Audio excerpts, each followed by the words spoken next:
যুক্তরাষ্ট্রের সঙ্গে যুদ্ধবিরতির যে কোনো প্রস্তাব দৃঢ়ভাবে নাকচ করে দিয়েছেন ইরানের পার্লামেন্টের স্পিকার মোহাম্মদ বাকের কালিবাফ। তিনি বলেছেন, ইরানের বিরুদ্ধে ভবিষ্যতে যেন কোনো হুমকি তৈরি না হয় সেজন্য আক্রমণকারীদের কঠোরভাবে মোকাবেলা করা প্রয়োজন।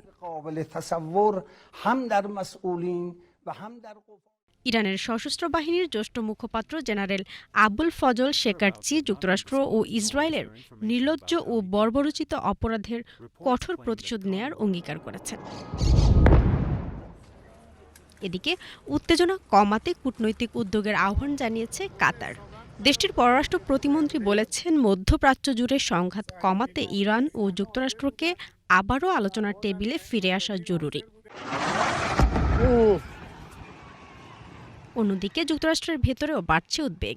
ডেমোক্র্যাট দলের কয়েকজন সিনেটর সতর্ক করে বলেছেন, যুদ্ধের পরিস্থিতি যেভাবে তীব্র হচ্ছে তাতে প্রেসিডেন্ট ডোনাল্ড ট্রাম্পের তেহরানে মার্কিন স্থলবাহিনী মোতায়েনের সিদ্ধান্ত নিতে পারেন এমন আশঙ্কা তৈরি হয়েছে। এদিকে চলমান সংঘাতে ইতোমধ্যে মার্কিন সেনাবাহিনীর ক্ষয়ক্ষতির খবর এসেছে। যুক্তরাষ্ট্রের প্রতিরক্ষা দফতর পেন্টাগন জানিয়েছে, সংঘাতে এখন পর্যন্ত প্রায় ১৪০ জন মার্কিন সেনা আহত হয়েছেন। The Iranians have targeted and killed thousands of my American brothers.